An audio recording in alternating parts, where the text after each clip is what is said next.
Nena tu kwa mada ya kwanza. The 3% tax. Kabla tujulize custodian wa 3% tax. Tujulize, by the time His Excellency the former president alikuwa kwa kiti, housing program was part of his agenda. Where was he sourcing the funds from? That the current regime cannot source funds from. By then there were 4 things that Uhuru was focusing on. Alikuwa na focus kwa mambo ya manufacturing, universal health care, housing and food security. But the biggest question we are asking today, 3 of these programs have been cancelled. We are left with 1 program, which is housing. Must we be taxed is when we build houses in this country? Must we be taxed? It is not a must. If you've cancelled 3 programs, why don't you use the funds for the 3 programs and pump them into the housing program so that you proceed with the housing programs accordingly? So there is something wrong with this government when it comes to taxing Kenyans. There is something that we don't understand, that they understand best when it comes to taxing. Today, kuna kitu ministers pia hawatuelezei na wakuu wa serikali. Ukiangalia, for the first time in Kenyan history, PS ameresign bila kujua ameresign kwa nini. Inamaanisha kuna kitu fiche inaendelea kwa hii serikali ile sisi hatujui. So there is something wrong somewhere, His Excellency Mr. William Samuel Ruto.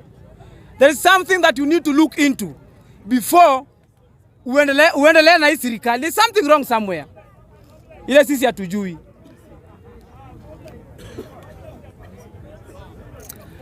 Maybe nikiongezea tu kwa hii mada ya pili, freedom tutaenjoy.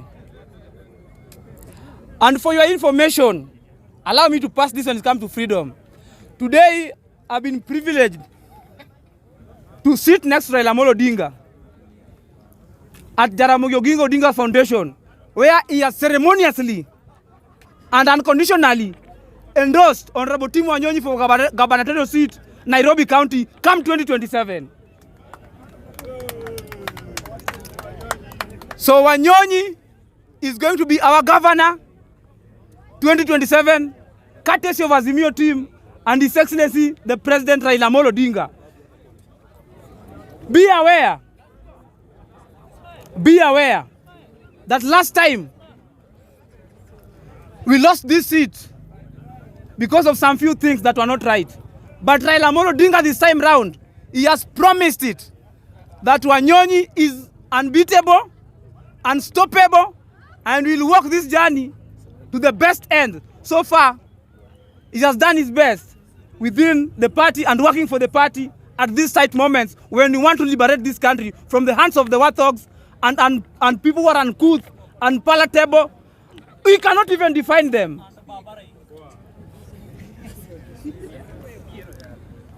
So, honorable members, I am telling you that your freedom in this country is there. Continue enjoying it. Never should you be threatened, because it is our time to make sure that we enjoy the fruits of our forefathers who fought for the independence of this country. Mr. Speaker, you will notice that there are terms that are being used in this country like Mau Mau and some other necessary terms.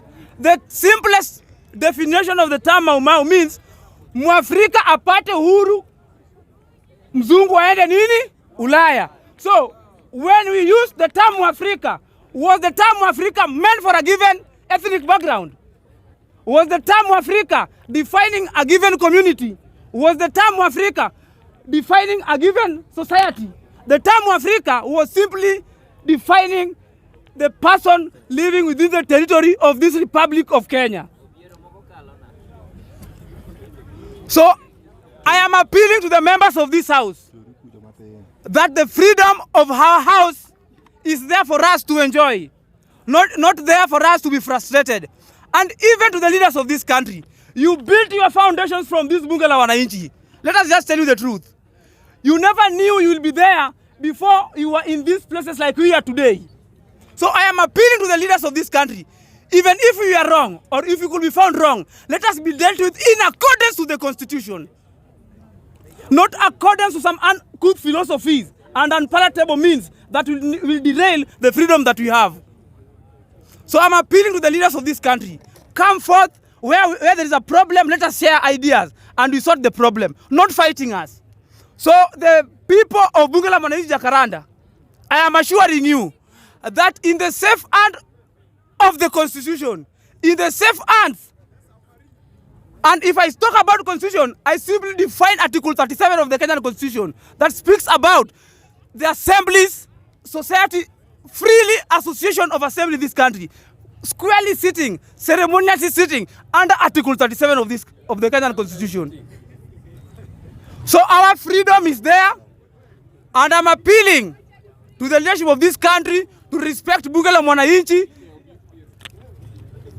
It is a platform that has the right impetus that can fight for the right of this country and can put us to the right trajectory of making sure we as young leaders and as an upcoming politician, we can also achieve our dreams, we can achieve our goals, and we can achieve our destination in life. Thank you, Mr. Speaker.